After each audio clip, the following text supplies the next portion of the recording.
Hello friends, welcome to my channel Siri Vishwa 46. ఈ వీడియోలో weight loss powder ఇంట్లోనే ఈజీగా ఎలా చేసుకోవాలో చూసేద్దాం. నేనైతే ఫ్లిప్కార్ట్ గ్రాసరీలో ఆర్డర్ చేసుకున్నాను. ఇది ఒక ప్యాక్ ఉంటుంది. దీనిలో 5 రకాల సీడ్స్ వచ్చాయి. నేను వేయించే ముందు ప్రతి బాటిల్ చూపిస్తున్నాను మీకు క్లియర్గా. అండ్ ఈచ్ బాటిల్ 200 గ్రామ్స్ ఉందన్నమాట. నేను ఇవి లైట్గా వేయిస్తున్నాను, మీడియం ఫ్లేమ్లో. దోరగా వేయించేస్తే పౌడర్ చేదైపోతుంది అనమాట. పచ్చిగా మిక్సీ చేసామంటే అది ముద్దలాగా వచ్చేస్తుంది, పేస్ట్ లాగా. అందుకనే కొంచెం లైట్గా వేయించుకొని నేను పౌడర్ చేస్తున్నాను. ఇంకా దీనిలో మనం వాల్నట్స్ వేసుకోవచ్చు, జీడిపప్పు వేసుకోవచ్చు, ఎండు ఖర్జూరం వేసుకోవచ్చు, అండ్ మకానా కూడా వేసుకోవచ్చు. ఖర్జూరం ఎందుకు వేయలేదంటే కొంచెం స్వీట్ ఉంటుందని వేసుకోలేదు.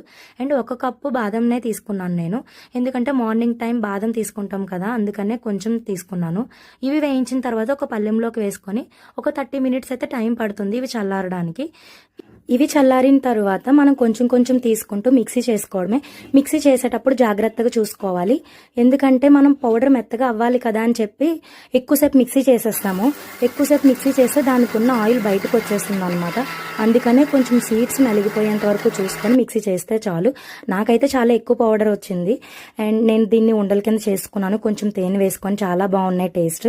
అండ్ రిమైనింగ్ పౌడర్ నేనైతే నైట్ టైం పడుకునే ముందు తీసుకుంటాను అనమాట.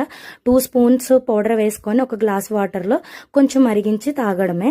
మార్నింగ్ టైం కూడా వేరొక పౌడర్ తీసుకుంటాను, అది వెయిట్ లాస్ రిలేటెడే.